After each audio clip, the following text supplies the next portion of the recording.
동영상을 먼저 틀어주시면 좋겠습니다. 태어나고 자란 곳을 떠나 살아가는 사람들을 디아스포라라고 부릅니다. 전 세계적인 도시화와 함께 교통과 통신의 급속한 발달로 이주민, 국제유학생, 난민들이 온 땅끝에서부터 디아스포라로 캐나다 토론토에 모여들고 있습니다. 세계에서 가장 많은 다민족이 함께 모여 사는 다문화 도시 토론토. 자기 언어와 문화 가운데 살아계신 하나님을 예배하고 자기 종족들 가운데 예수 그리스도의 복음을 전하는 종족교회가 세워지는 것이 필요합니다. 캐나다 다민족 크리스찬 선교연합은 디아스포라 종족교회 개척을 통해 우리 도시를 복음화하고 각 종족들의 모국 땅에 복음을 나누는 공동체 역선교의 비전을 실천하기 위해 모든 교회들과 함께합니다. 캄보디아의 킬링필드에 비극을 가져왔던 폴포트, 이슬람 원리주의의 사상적 원조가 되는 사이드 꾸뚜비, 그들이 젊은 시절 살았었던 프랑스에서 또 영국과 미국에서 크리스찬들을 통해 복음을 듣고 예수 그리스도의 제자가 되었다면 세계의 역사는 얼마나 많이 달라졌을까요? 2024년 북미 토론토에 우리가 살고 있는 것은 결코 우연이 아닙니다. 수많은 미전도 종족들이 이민자로, 유학생으로, 난민으로 토론토에 오는 것 또한 결코 우연이 아닙니다. 하나님의 선교를 위한 이 카이로스의 때에 디아스포라 선교를 향한 우리의 작은 걸음이 세계의 역사를 바꾸어 갑니다.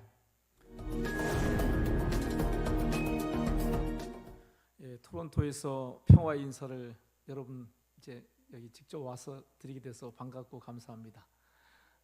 또 기도해 주시고 또 협력해 주셔서 감사드리고요. 우리 곁에 계신 분들 같이 한번 오늘의 설교 제목으로 인사를 좀 나눴으면 좋겠습니다. 당신의 삶 하나님의 선교입니다. 같이 한번 인사 나누시죠. 이게 소술용어로 되어 있지만 영어로는 Experience Life as Mission입니다. 당신의 삶을 하나님의 미션, 선교로 경험하라. 우리 인터서브, 제가 속한 인터서브라는 선교단체의 슬로건이기도 합니다. 인터서브는 우리 일반 성도들, 직업을 가진 일반 성도들이 아랍과 아시아권에 복음이 들어가기 어려운 곳에 직업을 가지고 가서 선교하는 단체입니다. 저는 목회자이지만 또 캐나다 토론토가 우리 시대에 가장 많은 미전도 종족들이 모여드는 도시 중에 하나인데요. 그 도시에서 교회 없는 민족들을 섬겨서 복음을 전하고 제자화하고 교회를 개척하는 사역을 하고 있습니다. 오늘 짧은 시간 이 제목을 우리가 소화하고 이해하는 시간이 된다면 또 하나님께서 우리 영쟁교회를 주시고자 하신 또 선교적인 새로운 발걸음에 작은 또 도움이 되지 않을까 기대하는 마음으로 말씀을 나누겠습니다. 여러분, 선교라고 하는 단어를 생각하시면 어떤 게 떠오르십니까? 보통 우리가 이해하는 선교는 비행기 타고 배 타고 먼 나라에 가서 복음을 전하고 교회를 개척하는 것을 선교로 이해합니다. 맞습니다. 지금까지의 선교이해가, 전통적인 선교이해가 그렇습니다. 그러다 보니까 어떤 문제가 생기냐면요, 그 타 문화권에 가서 우리가 복음을 전하고 교회를 개척하는 선교인데 국내라든지 또 다른 우리의 삶의 영역 가운데서 우리가 복음을 나누거나 사역을 하는 것은 선교가 아닌 것처럼 착각하는 경우가 생깁니다. 그래서 우리 삶 가운데도 이것은 정말 의미 있고 중요한 사역인데 이런 것은 별 가치가 없는 사역이에요. 이런 어떤 이원론적인 사고 가운데 우리가 선교를 이해하는 경우가 많습니다. 오늘 교회 현장 가운데, 선교 현장 가운데 이 선교에 대한 오해가 깊이 뿌리 내려져 있다는 것이죠. 이 선교에 대한 오해를 우리가 먼저 풀어야 됩니다. 이걸 풀지 못하면 우리는 심각하게 크게 하나님에 대해서 우리가 오해를 하게 되기 때문에 그렇습니다. 여러분, 선교가 과연 무엇입니까? 선교는요, 우리 하나님께서 갖고 계신 웅대한 뜻과 목적이 이 창조 세계 가운데 펼쳐지고 이루어져 가는 것을 선교라고 얘기합니다. 그 하나님의 선교에 하나님은 누구 한 사람 예외 없이 초대하고 계세요. 그 초대에 응할 때 우리가 감당하는 여러 가지 영역의 사역들이 있습니다. 활동들이 있습니다. 그것을 우리가 선교 사역, 선교 활동이라고 얘기합니다. 그러나 이 선교 사역, 선교 활동보다 더 큰 개념으로 우리가 확대해서 하나님의 뜻과 목적이 이 창조 세계 가운데, 역사 가운데 이루어지고 펼쳐져가는 모든 과정을 선교로 이해하며 우리 일상의 삶의 자리에서의 선교가 보이기 시작합니다. 오늘 우리의 삶 가운데 이 선교에 대한 패러다임의 변화, 그래서 이 일상의 삶의 자리 가운데서 내가 어떻게 하나님의 뜻을 받들어 섬길 것인지 새로운 헌신의 기회가 되기를 소원합니다. 여러분, 선교라고 하는 말은 성경에 없습니다. 여러분, 성경을 아무리 찾아도 선교라는 단어가 없어요. 미션이라는 단어가 없어요. 왜냐하면요, 이 선교라는 말 자체는 라틴어에서 온 단어입니다. 라틴어의 미시오라고 하는 게 선교거든요. 그걸 미션으로 번역한 건데, 동사가 미토라고 하는 라틴어 동사입니다. 미토가 보낸다라고 하는 뜻이에요. 성경에도 보면 보낸다라고 하는 뜻의 동사가 구약에는 샬라흐라고 하는 동사가 있고요, 신약 성경에는 헬라어의 아포스텔로라고 하는 동사가 있습니다. 그러니까 이 선교란 단어 자체는 어떤 뜻이냐면 누군가가 어떤 뜻과 목적을 갖고 있는데요, 그 뜻과 목적을 이루기 위해서, 성취하기 위해서 누군가를 보내는 것이 선교라는 거죠. 여러분, 이렇게 선교를 보낸다, 보냄을 받는다 라고 하는 관점에서 이해하게 되면 중요한 질문이 뭐냐면, 과연 이 선교가 누구의 선교냐 하는 것이죠.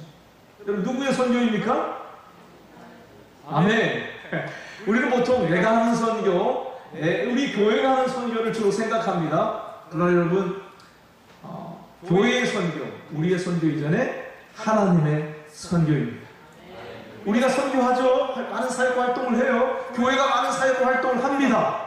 그러나 궁극적으로는 하나님의 뜻과 목적이 이루어지는 하나님의 선교로 귀결되게 됩니다.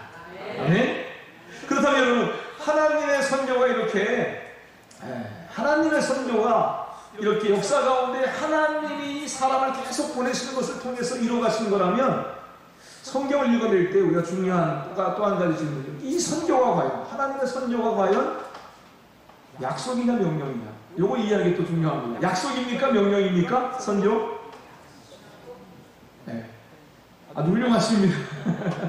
선교하는 명령으로 우리가 받아들이기 쉬워요. 그죠? 맞습니다. 명령의 측면이 분명히 있습니다. 그러나 더 본질적으로 성경이 말하는 선교는 뭐냐면 하나님의 약속의 형태로 주어졌습니다. 여러분, 약속과 명령의 차이가 뭡니까? 약속과 명령의 차이는요, 그 성취가 누구한테 달렸느냐, 이게 차이가 있어요. 명령은 누구한테 달려있어요? 성취가? 명령 받은 사람이 하나 안에 달려있는 거예요. 그런데 약속은 어떻습니까? 누구한테 성취가 달려있어요? 약속 받은 이가 아니라 약속하신 이에게 달려있어요. 우리 하나님은 성경 전체를 통해서 내가 이거 할 거야, I will, 이렇게 말씀하시고, 그 말씀하신 대로 그 약속을 받은 게 신실함과 상관없이 끊임없이 역사 가운데 그 약속을 이루시기 위해서 신실하게 일해오시는 참 좋으신 하나님이십니다. 그래서 반드시 이 땅 가운데 하나님의 뜻과 목적은 이루어지게 될 거예요. 거기에 우리가 믿음과 순종으로 참여하느냐, 불신앙과 불순종으로 참여하느냐, 그 차이가 있을 것뿐이에요. 순종하면 하나님의 긍휼의 그릇으로, 하나님의 은혜를 누리는 영광의 그릇으로 주 앞에 드려진다면, 우리가 불순종한다면, 내 욕심대로 살아가고 불순종하고 불충성한다면 어떻게 돼요? 하나님의 공의로우신 심판이 드러나는 도구로 역사 가운데 드려지게 되는 거죠.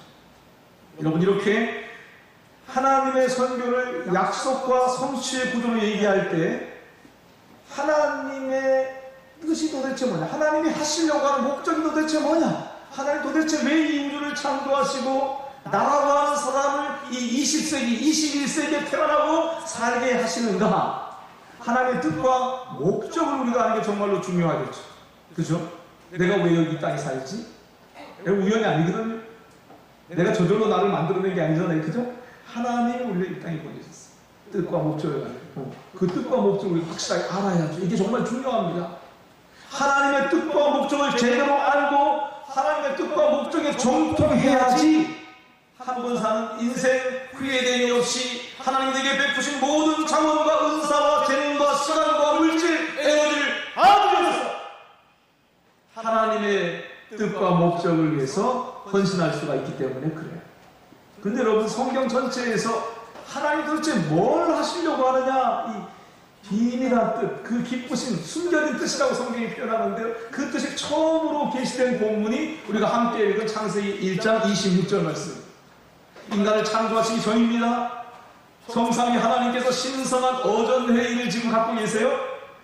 뭐라고 말씀하십니까? 자, 이제는 우리가 여섯째 날 동안 모든 피조물들을 다 각기 그 종류를 따라 식물, 동물 다 만드셨어요. 그리고 나서 여섯째 날 오후 뒷부분이죠. 뒷부분에 하나님께서 지금 인간을 창조하시기 전에 말씀하시는, 자, 이제 우리가 우리의 형상을 따라 우리의 모양대로 사람을 만들자.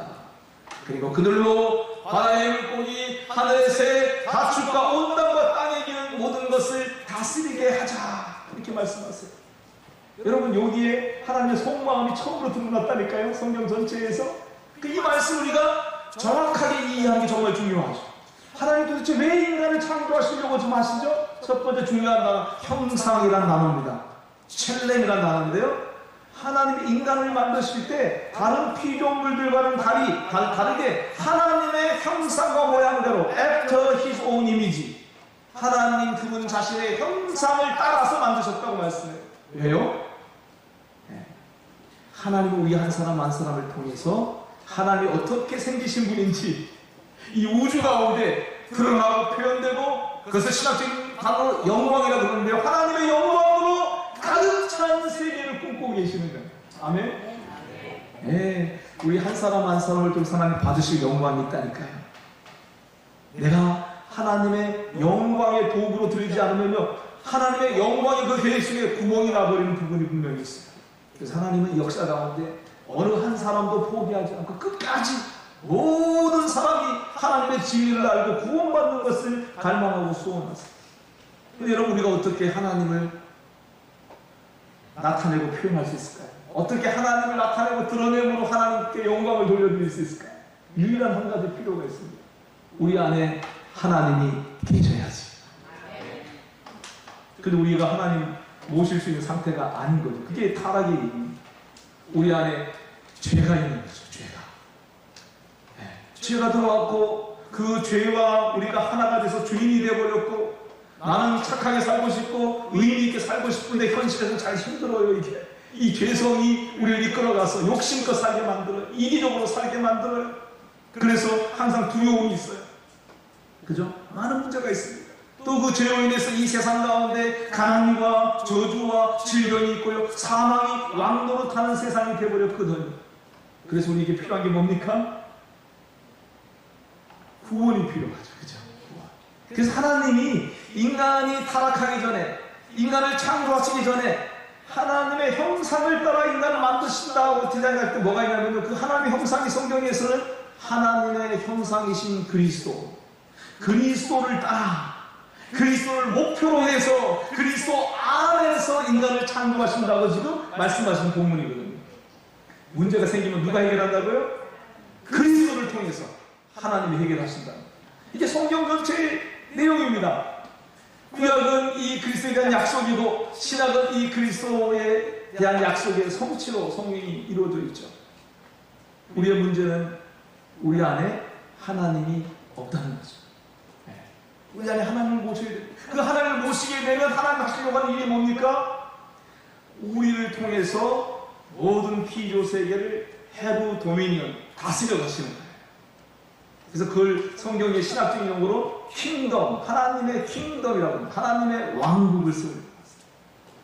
분명하죠, 여러분? 성경 전체를 관통하는 하나님의 창조의 목적, 그것은 우리를 한 사람 한 사람 하나님의 영광 가운데로 모든 피조물들을 예배하는 자로 하나님 앞에 영광 돌려드리는 제사장의 역할을 감당하도록, 그리고 그 하나님의 통치를 이 땅 가운데 흘러보내는 왕이 되도록 하나님이 목표하시고 디자인하시고 27절에 인간을 창조하십니다.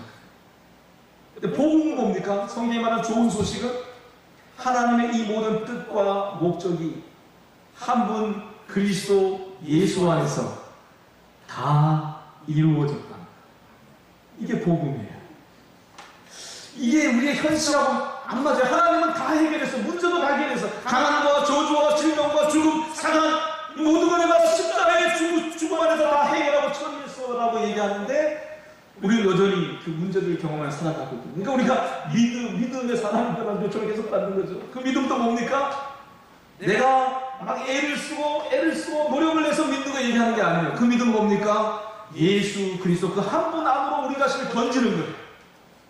그냥 예수를 믿는 것이 아니라 예수 한 분만을 믿는 삶 가운데를 불러내시는 거예요. 오직 주 예수를 믿을 때에, 오직 하나님 한 분을 믿을 때에 우리 가운데 구원이 있다고 얘기하십니다. 그 예수님만으로 우리가 계속 이렇게 우리 자신의 삶을 드릴 때, 우리는 하나님께서 예수님 안에 생해 놓으신 놀라운 구원, 놀라운 구속을 지금 여기서 매일매일 경험할 수 있는 거죠. 우리가 그렇게 살기 쉽지 않잖아요. 그죠? 진리도 설명하지 못할 때가 많고, 왜냐하면 현실에 경험한 이 감각들이 너무 세게 우리에게 다가오니까 말씀의 기초에 사는 것은 약할 수밖에 없어요. 그래서 하나님께서 우리를 어떻게 해요? 그리스도의 몸을 이루는 교회로 불러오시는 거예요.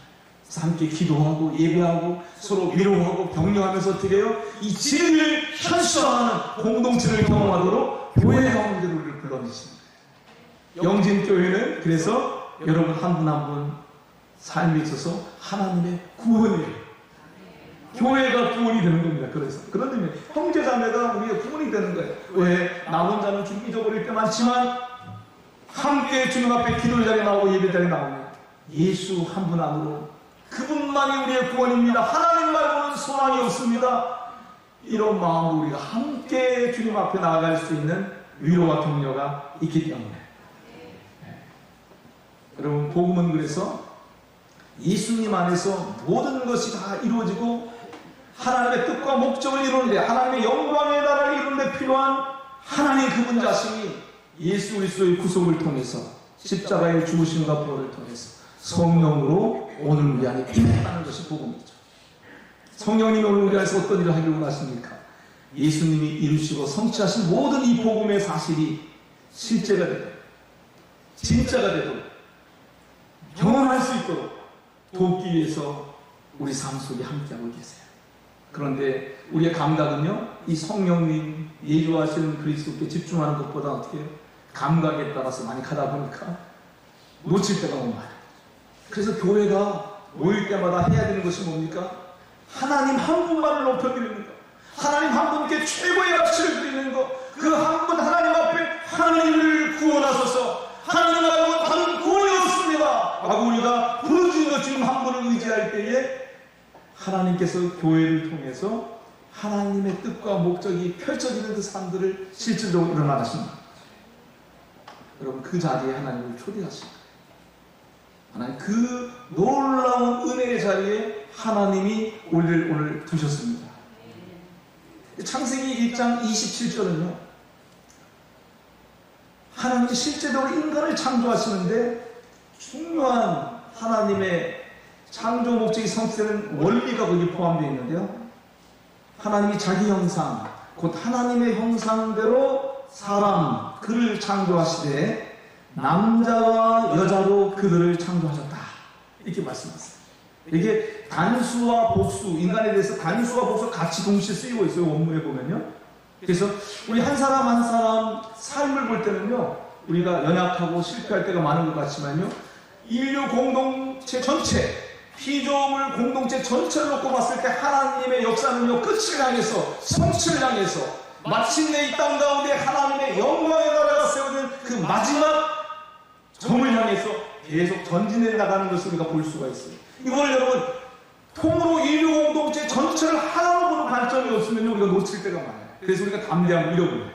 아, 나 기도해도 그거 안 되더라. 근데 여러분 인류 전체의 이 역사를 하나로 통으로 보잖아요.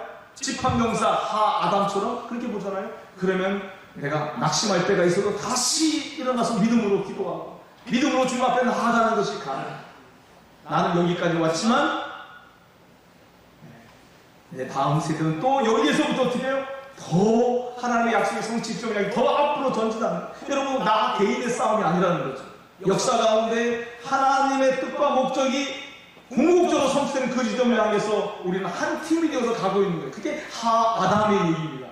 그런데 후반부에 복수로 또 인간을 표현, 남자와 여자로 그들을 창조하셨다. 여러분 하나님이 인간을 창조하시는데 남자와 여자로 다르게 창조하셨다라고 지금 말씀하시는 거예요. 성의 차이죠. 다름을 디자인하신 하나님, 이 얘기 뭡니까? 단지 성의 차이만 얘기하는 것이 아니고 이 땅 가운데 무한하신 하나님이 무한한 그 영광의 그 수준을 우리 피조물을 통해서 받으시려면 우리 한 사람 한 사람은 똑같은 거죠. 똑같은 점도 분명히 있지만 사람이라는 공통점도 있고 한국 사람이라는 공통점도 있고 서울에 살고 있다는 공통점도 있고 많은 공통점이 있지만 다 하나님께서 만들어 가신다는 거예요. 이 세상에 다 똑같은 사람은 없습니다. 여러분 한 사람 한 사람이 다 천하 우주만큼 소중하고 가치 있는 유니크한 존재로 하나님이 디자인하시고 이 땅 가운데 보내시고 그 사람의 평생의 삶을 섭리해 가시고 간섭해 가시면서 어떻게 해요? 너의 삶을 통해서 내가 받아야 될 영광이 있단다. 너의 존재를 통해 내가 이루어낼 선교의 유업이 있단다. 하나님께서 우리의 삶을 친절한 우리 아버지가 되셔서 섭리해 가고 계십니다. 우리 하나님은 광대하시고 전능하신 하나님이십니다. 근데 그 크고 광대하신 하나님께서 우리의 삶 가운데 간섭하시면서 어떤 사람은 무엇을로 거기에 아픔을 느낍니다. 어떤 사람은 어떤 경험을 통해서 어떤 일에 보람을 느낍니다. 어떤 사람은 어떤 일에 특정한 영역에 열정을 품게 됩니다. 왜 사람마다 이게 다 다를까요? 좋아하는 게 다르고 싫어하는 게 다르고. 하나님께서 우리를 이렇게 다르게 섭리해 가시면서 온 세상 모든 사람들이 예수 그리스도를 알고 하나님 앞에 나와 하나님의 놀라운 구원의 복을 누리도록 하기 위해서 우리를 다르게 빚어가고 계시는 거예요. 여러분 기억하십시오. 내가 이렇게 유니크한 존재로 살아가는 것, 삶의 부끄러움도 있었습니다. 실패도 많습니다. 그러나 나는 오늘 이 모습으로 하나님 나를 빚어가고 만들어 가시는 것, 왜 그렇습니까? 나를 통해서 하나님의 구원 앞으로 초대받을 한 영혼이, 한 사람이 누구에게나 다 있다는 약속입니다. 여러분의 유니크함, 독특함, 그 독특함을 통해서 하나님과 연결되어야 될 한 사람이 누구에게나 다 있다. 여러분 이게 개인에게도 적용되지만 세대에게도 적용됩니다. 세대. 하나님의 복음의 진리가 선명할 때 교회와 성도는 헌신합니다. 주의 영광을 위해서 목숨을 드리고 삶을 드립니다. 모든 세대가 그랬던 건 아닙니다. 오늘 21세기 현대교회는 그런 부분에서 헌신이 상당히 약한 교회입니다. 세대를 놓고 봤을 때 양다리 걸치고 주님 믿지만 주님만 믿지는 않습니다. 주님 믿으면서 이것도 믿고 딴 것도. 때문에 우리에게는 헌신이 없습니다. 우리 세대는. 그런데 교회가 헌신하지 않는다고 하나님이 하나님의 뜻과 목적을 포기한 적은 역사에 한 번도 없었습니다. 우리가 하지 않아도 하나님께서는 끊임없이 열심을 가지고 그분의 뜻과 목적을 온 땅끝 모든 민족 가운데 이 구속이 베풀어지도록 하기 위해서 계속 이루고 있습니다. 그래서 선교학자 랄프 윈터는요 400년 단위로 우리 신약시대를 나누거든요. 로마인 선교시대, 야만인 선교시대, 그 다음에 바이킹 선교시대, 그 다음에 사라센 선교시대, 그리고 우리 세대를 땅끝까지 선교시대 이렇게 이름 붙였어요. 실제적으로 17세기, 18세기 근현대 선교를 통해서 지리적으로 땅끝까지 예수의 복음이 다 이루어졌어요. 우리 개신교 선교 역사만 봐도요. 배를 타고 해안선을 따라 선교하는 시대가 있었어요. 그리고 100년 뒤에 예지로 들어가는 선교 운동이 있었어요. 그리고 우리 세대 1970년대 80년대 살아온 우리 세대 가운데 미전도 종족 선교 시대가 있었어요. 지금도 거기에 해당되죠. 우리는 선교 전략적으로 미전도 종족에 집중하고 있습니다. 그런데 미전도 종족에게로 가는 교회가 성도들이 많지 않아요. 위험하거든요. 이슬람권, 강성 힌두권 이게 많이 못 가거든요. 하나님이 어떤 일 하세요? 교회가 헌신하지 않아도 하나님을 하신다니까요. 어떤 일 하십니까? 그 사람들, 복음에 강력하게 정하는 지역의 사람들을 옮겨다 놓으세요. 어디를? 하나님의 백성 옆으로, 교회 곁으로. 그것이 디아스포라 현상입니다. 제가 살고 있는 토론토는 가장 대표적인 우리 시대의 디아스포라 도시입니다. 절반 넘는 사람이 다 바깥에 태어나고 자란 사람들이 거기 들어와 살고 있어요. 280개 민족이 살고 있어요. 1년이면 10만 명이 계속 들어옵니다. 한 15만 명이 들어오고 5만 명이 나가고 계속 10만 명씩 인구가 늘어나요. 북미에서 가장 급성장하는 도시 중에 하나입니다. 우리 세대에 지금 하나님의 선교가 이렇게 지금 옮겨가고 있는 거예요. 어떤 시대예요? 디아스포라 선교 시대. 한국도 저는 예외가 아니라고 생각합니다. 한국 가운데 계속 외국인 근로자, 유학생들이 늘어나죠. 아마 이제 고령화 사회가 되면서 계속 외국인 노동력을 우리가 받아들이는 상황으로 갈 거예요. 더 많은 외국인들, 지금 300만 정도 되지 않습니까? 점점 늘어날 겁니다. 캐나다처럼 다문화 다국가 사회로 갈 수밖에 없어요. 왜 하나님이 이렇게 하신다고요? 하나님은 그분의 열심을 가지고 그분의 선교 목적을 완성해야 되기 때문에 교회가 불순종하더라도 하나님은 계속 일하고 계십니다. 오늘 그래서 우리 시대의 선교는요, 특정한 목사님, 선교사님만 선교에서는 될 수 없는 필요 앞으로 하나님을 데려갔어요. 토론토만 해도요, 무슬림 인구가 60만 명입니다. 700만 명, 60만 명. 제가 사는 집, 그 블록에 인도 사람, 이란 사람, 아프간 사람이 같이 살아요. 옆집에. 예? 한국도 점점 그런 사이로 시간은 걸리지만 그렇게 가고 있다는 거예요. 왜요? 하나님의 선교가 이렇게 진행되고 있는 거예요. 때문에 여러분, 우리가 이 선교에 대한 이해를 받고 이제 내 삶의 일상의 자리에서 하나님의 선교를 어떻게 섬길 것인지, 어떻게 하나님의 뜻과 목적을 섬길 것인지, 이제 우리가 선교사가 되는 시대, 온 성도 선교 시대로 옮겨가고 있다는 거예요. 아멘? 여러분이 선교사예요. 그런 시대로 옮겨가고 있어요. 그렇게 하자고 모든 성도, 모든 교회가 선교에 헌신하지 않으면 채울 수 없는 필요 가운데로 하나님이 선교 상황을 바꿔가고 계신다. 그렇다면 여러분, 어떻게 내가 내 일상의 삶의 자리에서 선교를 시작할 수 있을까요? 28절에 나와 있습니다. 하나님이 인간을 하나님 형상대로 만드신 다음에 제일 먼저 하신 일이 뭐냐면요, 28절에 하나님이 그들에게 뭐 하셨어요? 복을 주셨다. 바라크란 단어인데요, 원어의 뜻은 무릎을 꿇다라고 하는 뜻이에요. 하나님이 인간을 창조하신 다음에 제일 먼저 하신 일, 무한하고 광대하신 그 하나님이 작고 연약한 그 인간의 존재의 키높이에 그분의 키를 맞추셔서, 이 성육신이죠. 성육신. 자기 자신에게 맞추신, 하셔서 어떻게 해요? 말씀하십니다. Be fruitful, multiply, fill the earth.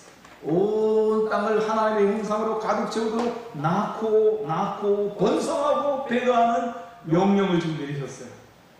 이 말씀이 지금도 작동하고 있습니다. 자연세계는 그대로 작동하고 있고, 예수 그리스도의 복음을 나누는 우리의 신앙생활 가운데 이 영적 원리가, 낳고 배가하는 이 원리가 하나님이 정해놓으신, 복 주신 방식이에요. 전략이에요. 때문에 여러분, 신약성경 이것을 어떻게 해요?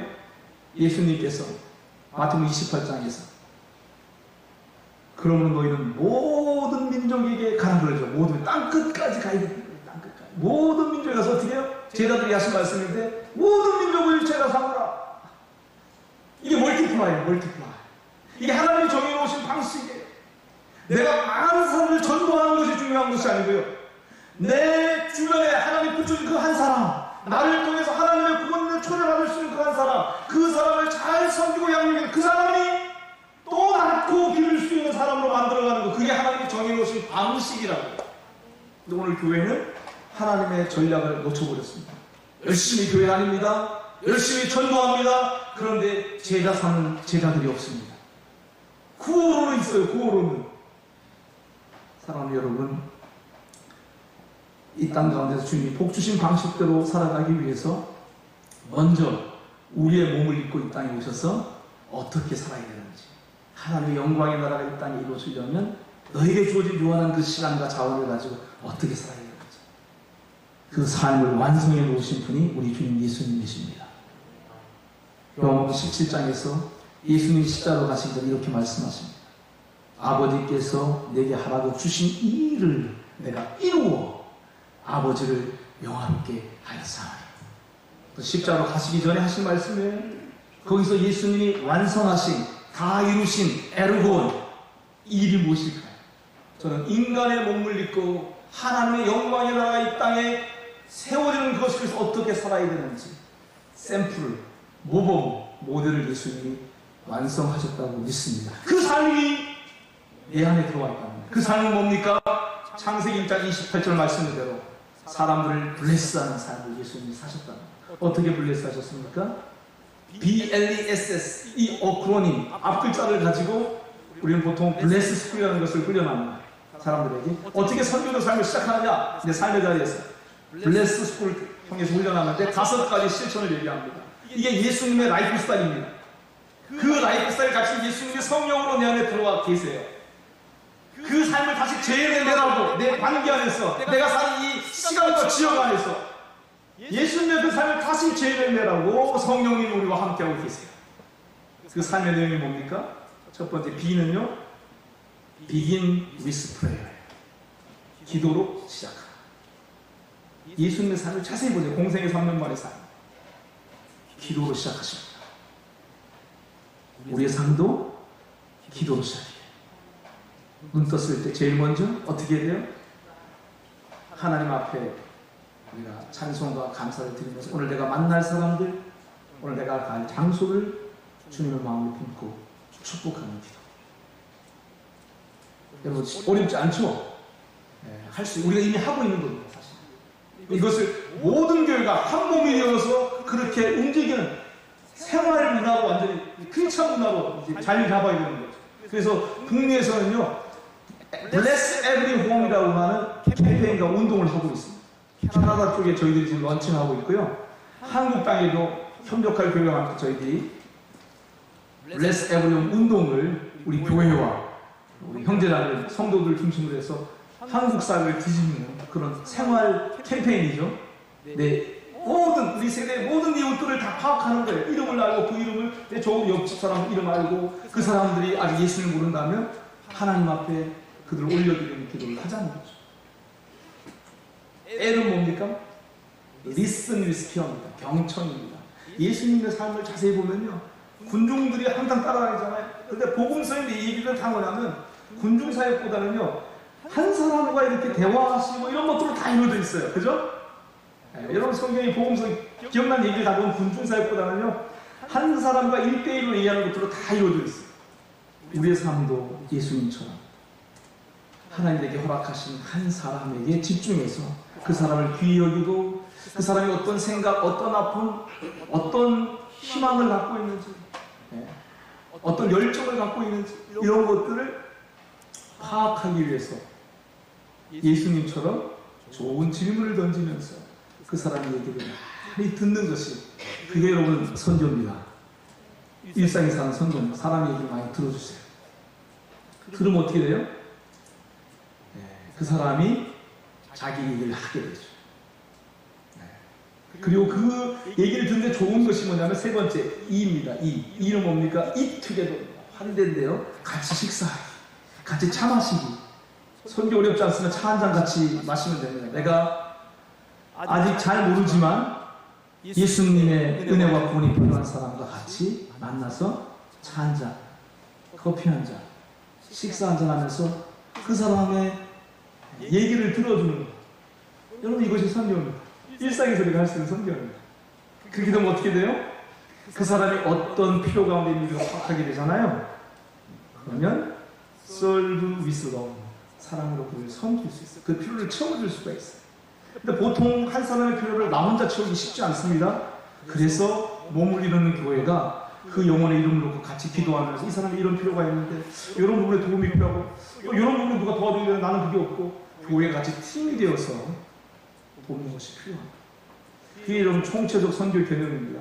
복음을 전하는 것도 선교지만, 중요한 선교지만, 지금 복음 전도의 우선성에서 현대 선교 어디로 옮겨가냐면 복음의 중심성, 복음의 궁극성이라는 그 개념으로 옮겨가고 있습니다. 뭐냐면요, 배고픈 사람에게는 어떻게 해요?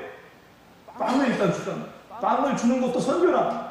아픈 사람 어떻게 해요? 그 아픈 사람의 병을 치유해주는 것도 선교라는 거예요. 마음이 상한 사람이 있어요. 그 상한 사람의 마음을 어루만져 주는 것도 선교라는 거예요. 하나님이 그 사람의 영혼육 전인의 행복과 건강을 복주신 하나님. 그 하나님 마음을 가지고 사랑으로 섬긴다는 거예요. 그러면 여러분 그 사람들이 우리에게 묻습니다. 야, 너는 좀 다른 것 같아. 너는 어떻게 이렇게 사니? 그때가 사실은 우리가 그 얘기할 수 있는 때거든요. 근데 오늘 한국교회는 이런 좋은 친구, 좋은 이웃, 좋은 사람이 되는 것이 좀 빠져 있어요. 그리고 복음 전도해야 된다. 여기 너무 짐이 있어가지고 부담이 있어가지고 전도를 하는데 공격적으로 전도하죠 우리가. 그러니까 무례하다는 얘기도 많이 듣게 되고 마음을 오히려 더 닫아버리는 사람이 많이 생기고 물론 하나님께서 그런 공격적인 전도를 통해서 역사하고 구원하신 사람도 분명히 있습니다. 성령에서 그렇게 또 인도하실 때도 있어요. 그러니까 일반적으로 우리는 뭐가 필요한가? 미셔널 라이프를 먼저 살아야 돼요. 내가 복음을 전하기를 먼저 내가 복음이 돼야 돼요. 저 사람을 블레스하는 삶을 자꾸 개발해 가야 돼요. 교회가 모일 때마다 너 이 한 주간 누구를 블레스했니? DLSS 이 한 주간 누구를 블레스할 거니? 계속 체크해 주면서 공동체 전체가 블레싱 커뮤니티로 바꾸어갈 필요가 있어요. 교회가 이 마을에 있기 때문에 이 마을 전체가 하나님의 복을 누리는 그 통로가 되어야 된다는 거예요. 여러분 복음 나눌 준비되셨습니까?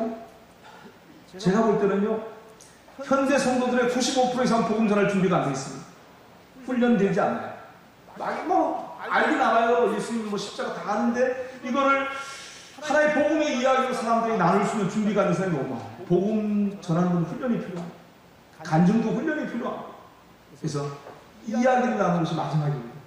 물어왔을 때 내 삶의 변화 얘기를 나누고 이 변화를 가져온 하나님의 놀라운 복음의 이야기를 나눌 준비가 되어야 되는데 준비가 안 되어 있습니다. 그리고는 부담만 느끼고 있습니다. 전도해야 되는데 여러분 전도하지 마십시오. 먼저 복의 사람이 되십시오. 복의 사람이 되면요 하나님께서 우리가 말로 복음을 전해야 될 그 기회를 주십니다. 그럴 때 여러분 준비가 되셔야 됩니다. 그래서 교회가 모였을 때 말씀 배우고 훈련받고 하는 것이 필요한 거죠. 토론토 땅에서 저는 이런 블레스 미니스트를 하고 있습니다. 캠퍼스, 제 네이버후드 이웃들 도안노킹하며 사람들과 인사하면서 좋은 이웃, 좋은 사람 되기 위해서 전혀 모르는 사람들 만나기도 하고요. 그리고 그 사람들 가운데 복음을 받아들인 사람 성경 공부를 합니다. 그리고 그 집에서 시작한 성경 공부를 통해서 교회가 시작됩니다. 우리가 말하는 빌딩 안에 이런 교회가 아닙니다. 가정예수 모임은 성경 공부 모임. 그 모임이 또 모임을 낳고 그리고 이 사람들이 한 달에 한 번씩은 미션 토론토라는 이름으로 다 불러서 같이 격려하고 자기 종족교회 가지고 있으면 자기 언어로 예배하고 또 자기 문화 안에서 복을 표현할 수 있는 예배를 드릴 수 있도록 격려하는 일을 합니다. 시간이 많이 걸리죠. 보여줄 게 별로 없습니다. 사역에. 근데 하는 일들은 진짜 많습니다. 난민사역, 국제유학생사역, 종족교회 동문사역, 그리고 아웃리치 캠퍼스라든지 네이버도 하는 것, 그 다음에 이 목회자, 종족교회 목회자 리더들 훈련하는 사역들, 그 순종의 발걸음을 내딛었을 때에 하나님께서 저에게 페르시안 사람들을 제일 먼저 가르쳐주셨어요. 지금도 그래서 이란 사람들, 아프간 사람들 같은 언어군인데 사람들이 스태프들이 같이 있고 아프간 교회를 또 토론토에 개척하기 위해서 스폰서십 이런 것도 진행하고 있습니다. 터키에서 난민으로 있는 아프간 형제를 토론토로 데려와서 같이 또 교회 개척하는 사역을 지금 또 진행해 가고 있습니다. 사랑하는 여러분, 이 관점에서 오늘의 말씀을 가지고 우리의 삶을 돌아보면 우리의 일상의 삶, 나 한 사람의 삶 자체가 사실은 하나님의 뜻과 목적과 무관한 것이 아니고요. 하나님의 뜻과 목적과 연결되어 있습니다. 여러분의 일터, 여러분의 가정, 여러분이 공부하는 캠퍼스, 그 모든 삶의 터전 위에 여러분이 존재하고 살아가는 것. 이 땅을 하나님 영광의 나라로 세워 가시려고 하는 하나님의 목적과 연결되어 있습니다. 여러분이 감당해야 될 영광의 목, 여러분 한 분이 감당해야 될, 일상에 대해서 감당해야 될 선교의 유업이 다 있어요. 여러분 큰 거 아닙니다. 그러나 우리 한 사람 한 사람이 참 내게 허락하신 소중한 관계 안에서 아직 하나님 모르는 사람을 이렇게 블레스하면서 섬겨갈 때에, 그리고 그 사람이 또 블레스하는 사람으로 재생산될 수 있도록 도와갈 때에, 제가 믿기로는 우리가 살고 있는 이 세대 가운데 주님의 영광의 나라가 세워지고 우리 주님이 우리를 신부로 맞기 위해서 오실 것입니다. 그 은혜와 축복이 우리 영진교회에게, 우리 모두에게 있기를 소원합니다. 다시 한번 주신 말씀 경청하겠습니다. 하나님이 이르시되 우리의 형상을 따라 우리의 모양대로 우리가 사람을 만들고 그들로 바다의 물고기와 하늘의 새와 가축과 온 땅과 땅에 기는 모든 것을 다스리게 하자 하시고, 하나님이 자기 형상 곧 하나님의 형상대로 사람을 창조하시되 남자와 여자를 창조하시고, 하나님이 그들에게 복을 주시며 그들에게 이르시되 생육하고 번성하여 땅에 충만하라, 땅을 정복하라, 바다의 물고기와 하늘의 새와 땅에 움직이는 모든 생물을 다스리라 하시니라.